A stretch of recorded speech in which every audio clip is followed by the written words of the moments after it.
Your career in real estate has spanned over 30 years, so we just wanted you to walk everyone through your career path, how you became the president of the Corcoran Jennison companies, and maybe a project that you're currently working on. Sure. Well, I graduated from BC in 1986, and from there, I actually started in the mortgage business. Our company had decided to get it, a Corcoran Jennison company had decided to get into the mortgage business.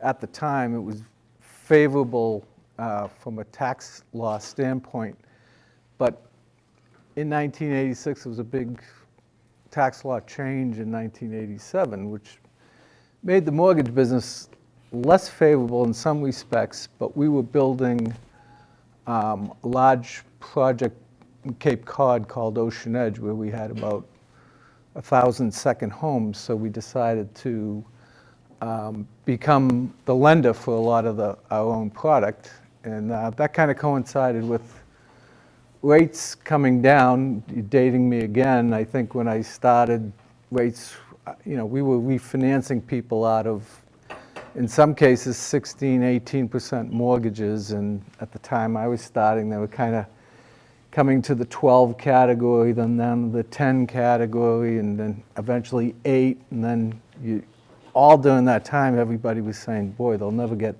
any lower than this. And then, as you guys know better than me, they got down to 3% or so. So that mortgage business became a tough business, very competitive. And so then I kind of evolved into, at the time, there was a tremendous downturn in real estate. I'm telling you all the bad news about real estate. There was a whole bank failure. The Resolution Trust was formed in about the 90s, in the early 90s, and a lot of the banks had failed in a lot of cases because they had lent into these real estate developments. And they were actually kind of victims of the same tax law change, where it became not nearly the deal it was to invest in real estate if you weren't in the business. If you were just an outside investor looking to shelter some of your income, that kind of went away. And so we then kind of pivoted, like you always do in real estate, and we formed a private real estate investment trust, which was really designed in the time, I'm talking the early 90s, to go after some of this distressed property that the banks had picked up. And we did it with some moderate success. Of course, everybody, you're trying to buy this property, but nobody had any money at the time. So you're trying to raise money to go buy this distressed property, but everybody was kind of in the same boat. There was some tremendous deals to be had during that time if you could find the money. So we were kind of looking down in the Carolinas where there was some real cheap properties at the time, and bought a couple, but not as many as we should have. And then eventually the development world picked up again, and I had been doing some development in and around Boston as it picked up, and had some pretty good success with a couple of developments. I kind of did them a little differently than our company had been doing them. Our company traditionally built product,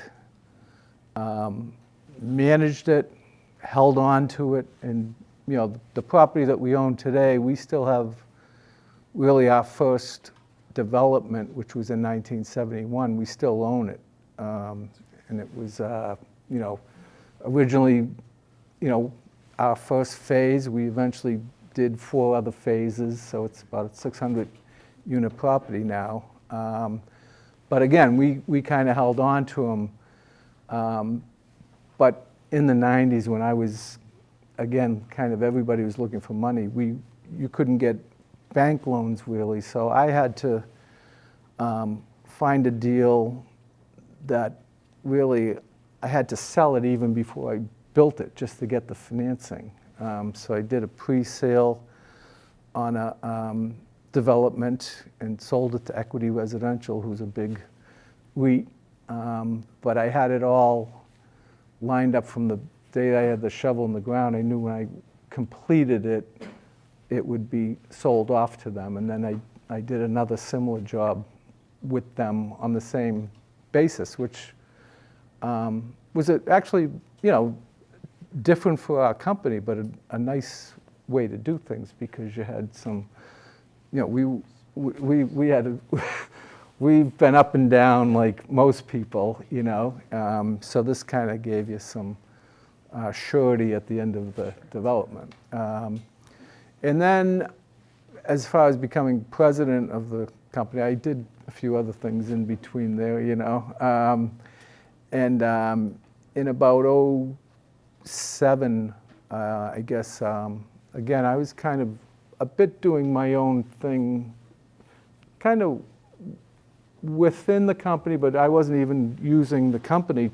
We were a construction company. I was building with other companies, not even our own company, just to kind of keep it separate. But, 2007, you could see another crisis coming.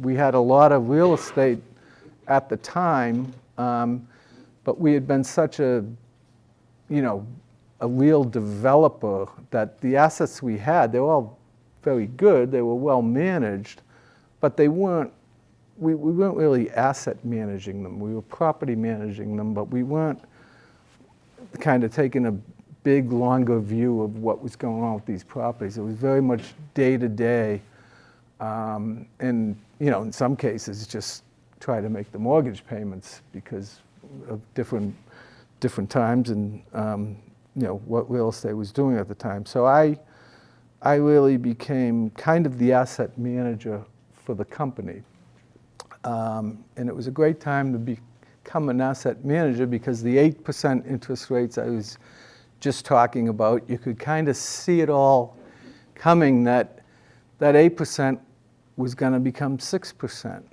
And so here we were with a lot of assets that, even in our case, still had 9-10% interest rates on them. And I said, gee, if we don't want to sell these properties, if we can really drive the net operating income of these properties and really concentrate on some of the stuff that we just frankly kind of had overlooked over the years because we were doing so many other things development-wise and building-wise, that we can turn around and refinance this product at a much higher, it had a much higher net operating income at a much lower interest rate. And that's really what we started doing really from 2009 through today, really. And again, 2008 and 2009, what do you know, another disastrous real estate period. And all that did is just kept these interest rates going lower and lower and lower, which was an incredible time for anyone like us who had accumulated a pretty decent sized portfolio. So we were able to just refinance things at 6% and then refinance them again at 3%. We have some large developments that have 35-year amortization, and the interest rate on them is 2.5–3%. And it's funny with real estate,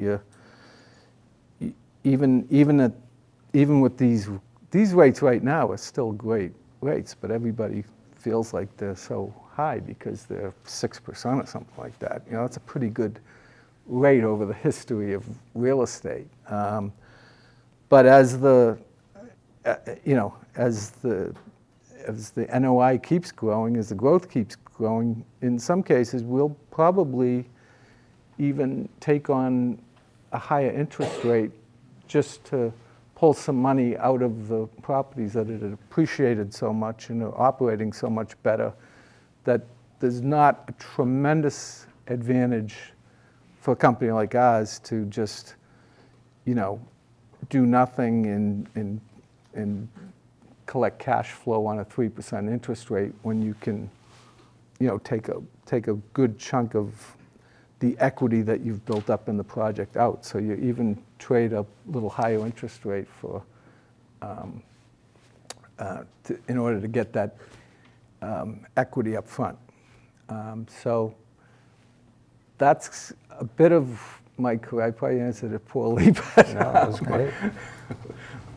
Awesome. Yeah, it sounds like you've been able to navigate a lot of these changing market conditions, and as we know, like real estate is a cyclical business. yeah. As you just look ahead, and the market condition is still uncertain right now, what are some core values that you think is going to drive success looking into the future, the next 5, next 10 years? Yeah. Well, I feel like we're, as far as our own company is concerned, we've always been fortunate in that we started in the multifamily. That's where we really grew up as a company. And I think you could, again, we started in 71. I think over the course of those, what's now, 50 years, I think if you just looked at all the core real estate assets, you'd have to say that multifamily is the stable one, So as all these, we have been in the hotel business, are in the hotel business, have been in the exposition business, have been in the golf business, office business, but having started in multifamily and never really lost that, that's really been a very good business to be in good times and bad times. People always need an apartment. That's, there's always population growth. There's always people that get married. There's always people that get divorced. So you kind of get everything going for you that people need. Not everyone wants to own a home. Not everyone has a career that says I'm going to be here for the next 15 years. So there's always going to be a good, strong market for apartments, and that's I think that's what kind of held us together through the good times and the bad times. Yeah. Kind of speaking of housing, you say you pride in being part of projects that create sustainable communities and make positive impacts on people's lives. So I was just wondering, what kind of projects have you guys been a part of that kind of drive those values, and what have been sort of the challenges maybe with NIMBYism or that sort of things? Yeah, I think I can't think of a project, certainly a new development, that we've ever been in that has been easy from start to finish. It's just not the nature of the business, and it looks great from the outside, but when you're there, it's just tough. No community that I think we've ever been in has said, come on in, we welcome you, this is going to be great, because you're bringing in new people, and they're just a little, understandably fearful of the unknown, So all of our developments, I think, have always had some kind of, initial just because people didn't know what was going to happen. It was change, so people are, hesitant about change. And what we have done, we were one of the first that not only are we coming in with kind of new developments, but we're coming in and proposing that our new developments are going to have a mix of people from different incomes. And that's kind of, one of the,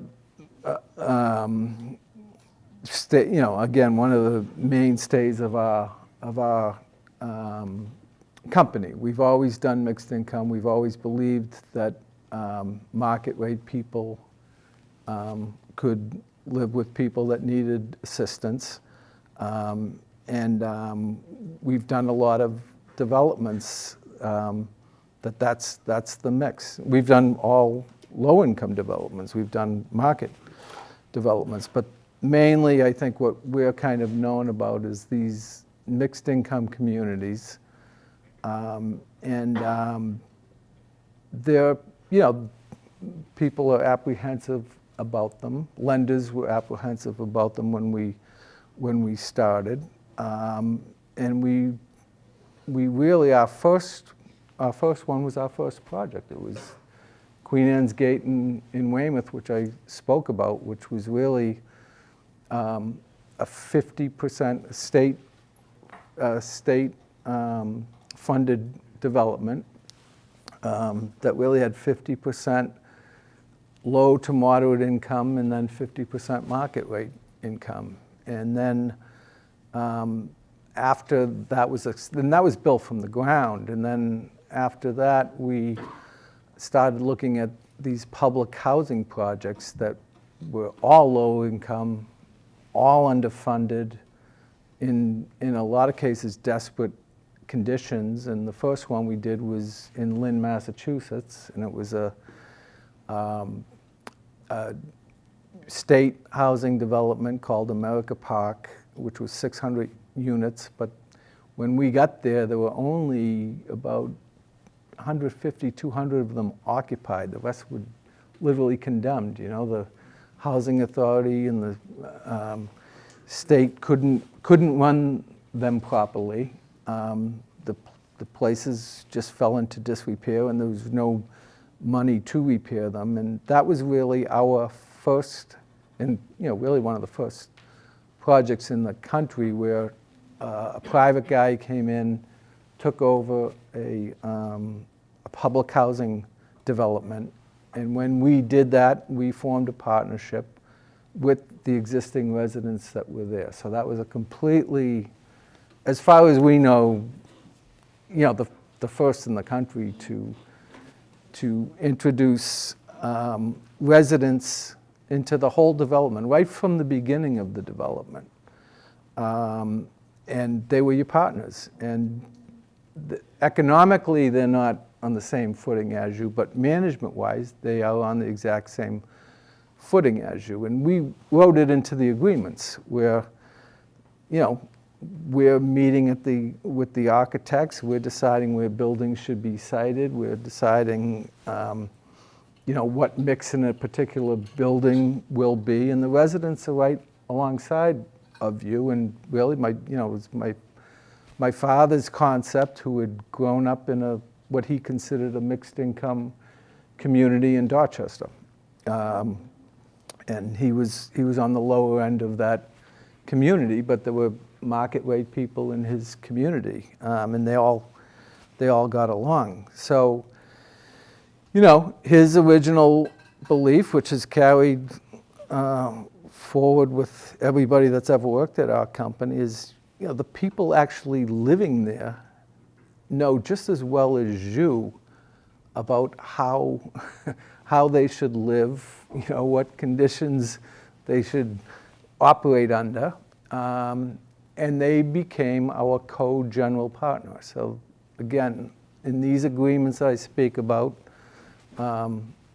Kings Lynn being one of them, Harbor Point Apartments in Dorchester, which I think Neil sends some people to, and kind of a model for the whole country. We've got another one in Pittsburgh, very similar development, Oak Hill, where, and another one in Lynn, a smaller one in Lynn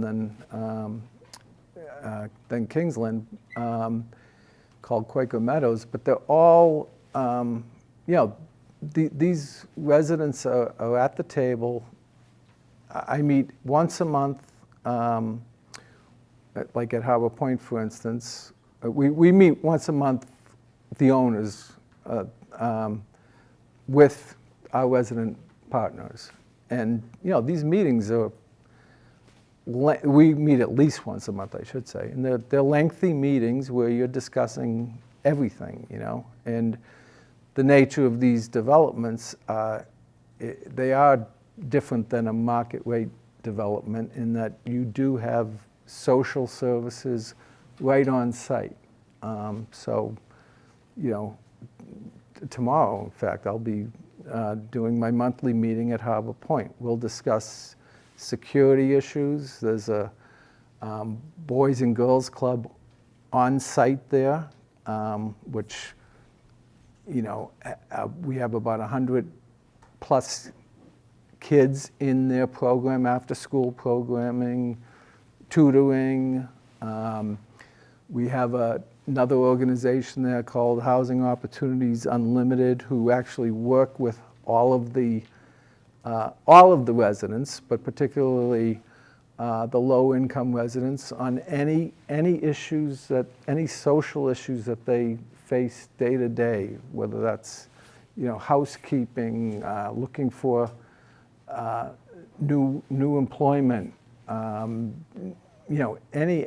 if there's a difficulty with some member of their family, if their parent is aging out of the place, all of these very social issues that are happening right on site. So we'll discuss. In addition to that, when I say mixed income, we're still very driven by trying to get the highest possible rents that we can get. That's what our business is at the end of the day. So, it's really not, as we've discovered, not. It's not a problem to get market rate people to live next to people who aren't paying the same rent as them. It's there's really no very few issues as far as that is concerned, and you have the same issues with both market rate and assisted residents. Both people at times can fall behind on their rents. Both people can have disciplinary problems, and in all of those cases, you come together with your resident partner, and as we often say, they become much more, we tend to say, well, give this guy a break. He had a problem here, and he's a little behind, and the people that live there and have lived through before we got there, they're the ones that say, no, that guy's been given 3 chances, and that's it. We don't want to live, we don't want to live under his conditions anymore. He has to live under our conditions. If not, he or she, I'm sorry, they've got to go. So they become kind of more the enforcer than us in a lot of respects. So, Harbor Point is probably what, from a mixed income standpoint, the project that that's been nationally recognized, internationally recognized, because it's big. It's 1,300 units. There's 400 subsidized people there, and it's really been a model for what is now commonplace. You're seeing federal and state housing developments all the time being handed over to resident groups and private developers, and we really are, I think, probably the original as far as that's concerned. Yeah, that's super inspiring. Just going back to, you mentioned before you came back to Corcoran Jennison, you were directly advising development of Dublin Port, which was a 25 million square foot mixed-use project Could you just walk us through like what that was like, and what were the key lessons you Well, learned? I don't know where Neil must have get that. That is all true. They did their own research. So I was in fact the advisor to the chief executive officer for the Dublin Port. And there was, in fact, I spent a lot of time in Ireland. I started going to Ireland in 2001. And we did so again as I was representing the company, because Ireland at the time had seen Harbour Point. And they were doing a large development, really twice the size as Harbour Point, called Ballymun, which is kind of a very famous, known bad area in Dublin out by the airport. And they wanted to redevelop it.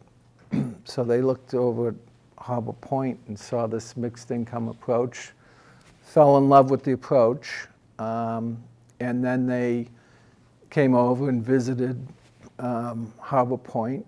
And at the time, Ireland was, their housing there was almost 100% government-owned housing, these large developments in Dublin in particular that they weren't incredibly dense, but they were big. They were 500-600 units, 800 units, but spread out over maybe 30 or 40 acres, which is not tremendously dense. So they were having issues with, and legislation came in saying anyone that wants to build in Dublin, in Ireland, has to now put 20% low-income people in any development that they do. It was called Part 5, I believe, at the time. So here you had all these builders and developers. And one thing about Ireland was, at the time, so you had all these people that basically living in public housing if they didn't have their own private homes. That's kind of the way it was over there. And they had never had mixed income communities. Like these developments, which were all well known as not being in the best condition. Again, the people in them were great for the most part, but the conditions in them were horrid, I used to go over with a guy all the time, and we'd get dropped off at some of these housing developments, and the cab driver would say, "What are you doing?" And I said, "Well, we're going to go meet someone in the development." And I'd say, "Should I wait for you?" And they're like, "No, we'll be fine," And so they had never dropped off anyone to these developments before. No one like us, So, but it was kind of old hat to us, But anyways, Ireland was, they wanted to be what we were, what our company was. But then again, you talk, kind of going back to earlier, and how difficult it is to develop anywhere, The Dublin City Council, who's, the equivalent of our BPDA, they were just sitting there looking at us when we'd come over and saying, "You're never going to be able to do this in Ireland. Nobody's ever going to, mix," kind of the same arguments that we had heard 30, 40 years before in the States, And they had the other, they had in their head that there were no, they had apartments in Ireland, but their apartments are what we would call condominiums. So everything over there was an apartment, but everything was owned by an individual or an investor. But they had no, this is 2001, they had no, owner like us that owned 200 units. It was all, they'd build something that was 300 units, and they'd almost have an auction, and investors would come in one by one and buy all these units, and then they would rent them out. You'd have cab drivers that might own 3 or 4 flats, as they would call them, And so Ireland took that to mean that they had, and they used to quote it, 85, 90% home ownership. And you'd go over there and say, but they don't really, they own the home, but they don't live there. That's not home ownership, And they couldn't fathom that anyone would live in an apartment, as we know apartments, in rental housing. And you're kind of sitting there saying to them, do you realize like 50% of your population or more, anyone in the city, is living in a rental community? And they would say to you, like right next to me, I'm talking, you're the mayor of Dublin, and say, no, we have 95% home ownership in Ireland, So it was just, I think it's evolved a little bit over the years, but I ended up, trying to do that kind of work, trying to build mixed income housing there, and then like everything else, things evolve. I end up, they were doing over, Dublin was great because it's almost exactly like Boston. Geographically, the layout, everything about it. They had this, what is our seaport district. They had the Dublin Port district that was getting done over with these new buildings and whatnot. And so the Dublin Port owned a lot of the land, saw all this new development coming their way. They were the biggest landholder there, and a lot of it was leased out to private guys.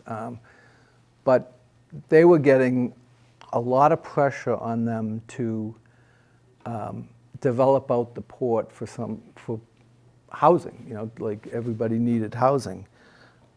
So they were nervous about that, and I struck up a relationship with the Dublin Port, and I had they had about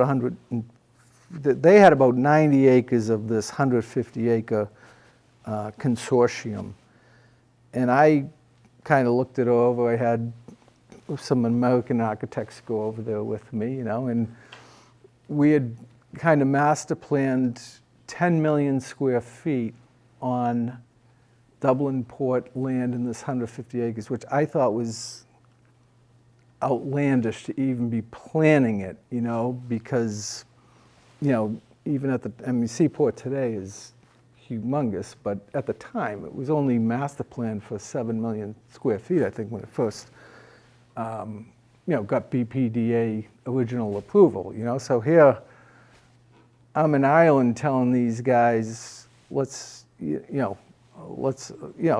had it laid out for different uses and whatnot for 10 million square feet. But Ireland at the time had these developers that were just going bonkers. It was like the only thing I could equate it to, and I didn't really see that, but you used to hear about we're from Boston, so Boston's always a process to get things developed, but you'd hear about Houston or Dallas where, the oil hit and they'd put up, or Atlanta, they'd put up, 10, 15,000 units in a year, which back then you were saying, boy, we could never do this. But that's what they were doing in Ireland. They were building, the country was 4 million people, and there was a period of about 5 years in a row where they built about 80,000 units a year, which, they were getting a lot of immigration. The whole EU was coming to Ireland, so they were supporting some of it, but so I had come with this very aggressive 10 million square foot plan, and the other developers in Dublin were circling, and one of them said, no, you should do 25 million square feet there. So that's where that came from. 25 million square feet. And again, this would have been '06, '07, real gun-ho days in Dublin. And every developer had a helicopter, it seemed. Like they were going to the Galway races and they were going to every charity event and living the high life, you know? I was going to the Dublin Port guy. This is kind of crazy, 25 million square feet. So he kind of said to me, yeah, that's why I hired you. Don't let this guy build 25 million square feet there. So I didn't really master plan the 25 million square feet. I kind of killed the 25 million square feet, which, you know, was the right decision because much like what you're seeing, you know, here now in the Boston real estate, that's Dublin just collapsed, as did all of Ireland in '08, '09, you know. The deal that I kind of knew it was going to collapse is there was Dublin Port owned this 25-acre site that was an old glass bottle factory. Hadn't been used in years. So it's 25 acres, you know, pretty good location in the Docklands, but the Docklands was just coming up and, not high end. And the old bottle factory that held the lease on the piece of land put it out to bid. The Dublin Port owned the land, but this guy had a long-term lease. And he was able to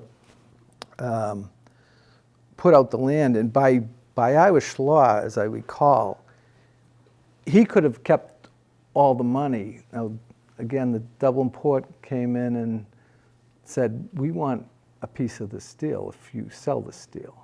And they negotiated to get a third of whatever the place sold for.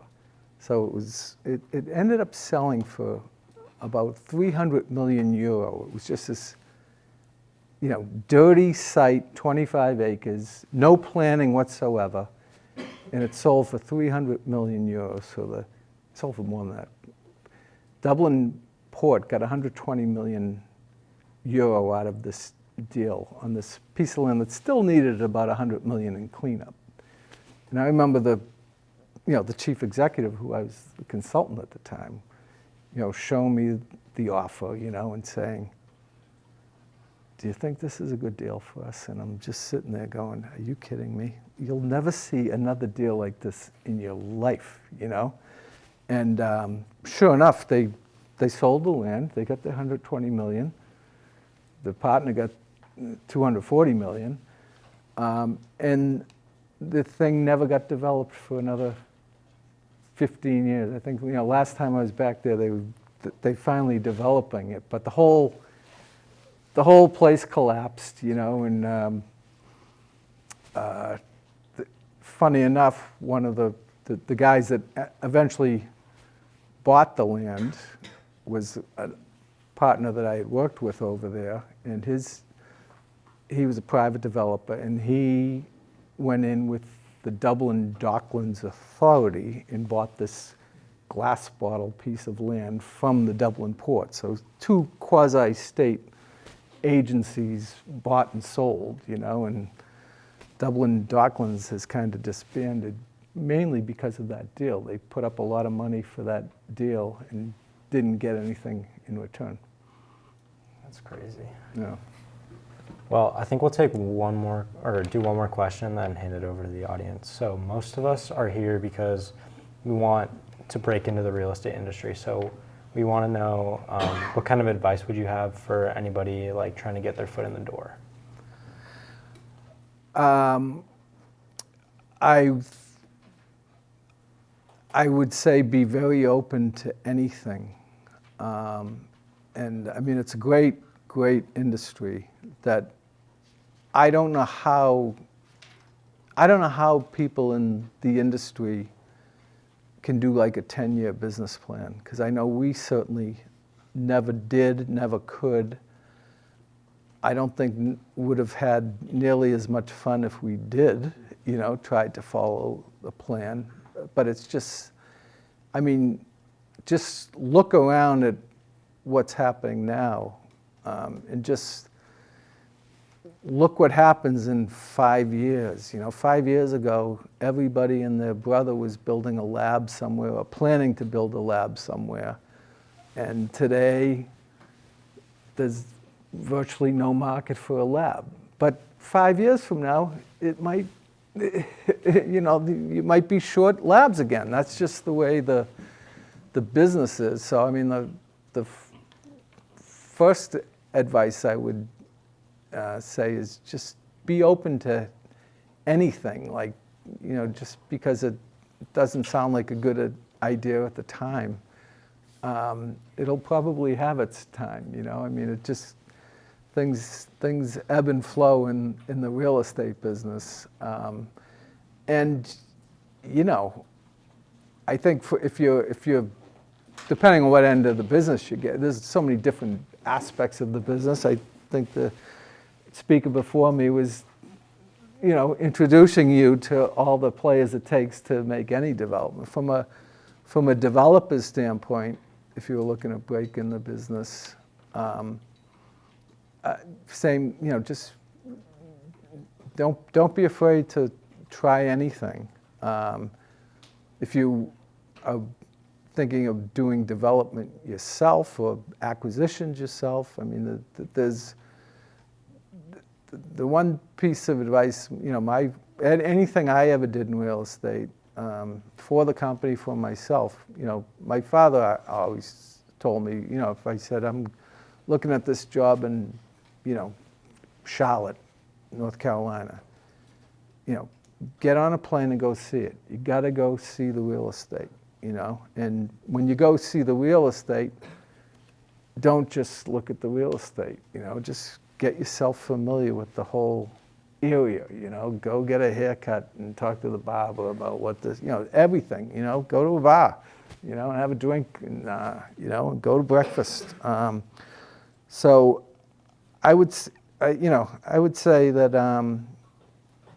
it's, I don't know, it's a bit like craps, right? How do you play craps? You don't know how to play until you roll the dice, right? You can sit there and look at the board and, try to figure it out, and then you got to just kind of roll the dice. So now, I'm not saying go roll the dice everywhere. That's not my advice. But be open and don't be afraid. Don't be afraid of failing at anything, because everybody that's been in real estate for a long time, I guarantee you, has failed, a couple of times in their career, So that would be my, get a good company, but, it doesn't have to be the most well-known company. If you're in real estate development, you're gonna learn a lot, whether it's a small project you're doing or a large project. They're all kind of,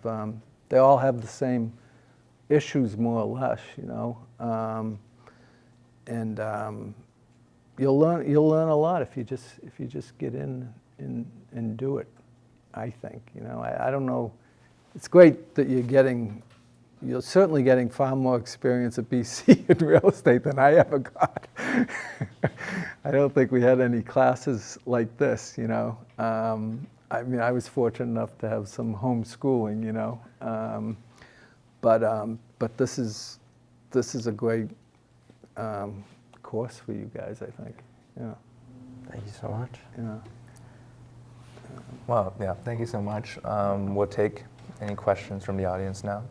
Thanks for coming out today, Mr. Corcoran. Sure. I was wondering, so you mentioned you had a lot of experience in mixed income housing. In your opinion, is mixed income housing kind of the most effective way to lift communities out of poverty who have historically been marginalized or oppressed? Yeah, I think it's the only way, I think. I just don't see how you can lift people if not mixed income housing. I think it's we have in the Carolinas, we manage a lot of, we have like 70 properties that are, they're just low income communities. They're not as big, biggest one might be 150 units and they might average 80 units. And they're, they're fine. We manage them well, they're quality properties. But they're not the same as our mixed income communities. There's not, and they're great community. They're great people, but they're, you don't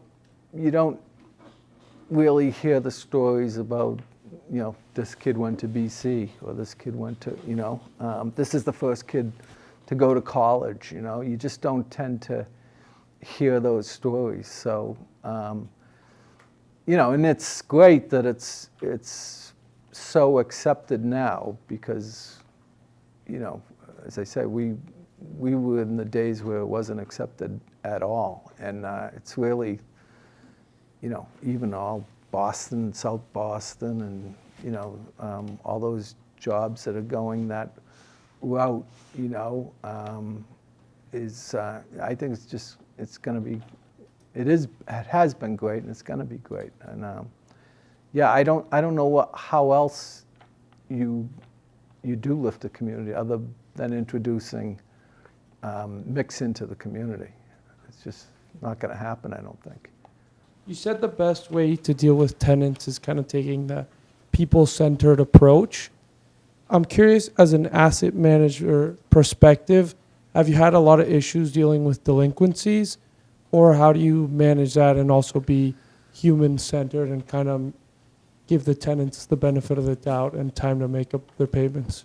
This is like a loaded question. I'm telling you, don't read the Globe tomorrow, maybe. Because we're dealing with a delinquency right now that might I don't know. It might be in the papers tomorrow. I got when I was coming out today, kind of a notorious like a 9-year delinquency that we do very well with delinquencies. It's critical to us, and again, our resident partner, again, they're more, the basic model of the low income in our developments anyways, or if the resident is paying 30% of their income, that could be $50 a month. It could be $500 a month. It could be $1,000 a month. And every resident in there paying that 30% thinks that there's nothing more crucial to that development than their neighbors paying that 30%, whether that's $25 a month, $10 a month. Just pay it. And if you don't pay it, nobody, you've undermined the community. It's not going to work if even one of you doesn't pay it. And find a way to pay it. And there's assistance for you to pay it. We have on-site assistance. During the pandemic, certainly, the whole programs created to help people in real dire circumstances. But it's the number one rule of any of these mixed income communities. Pay your rent on time. It just sets the whole tone for the entire community. And as I say, the resident council is far more adamant than us. That's their symbol, We, you or I might say, $10 a month, did we really need it? Absolutely, you really need it. And so it's the most critical part of our management of these communities. You're going to have delinquencies. That's going to happen. But in our cases, it's more often with the market rate people than the assisted people. All righty. I think that's it. Thank you so much. Thank you all. Thank you.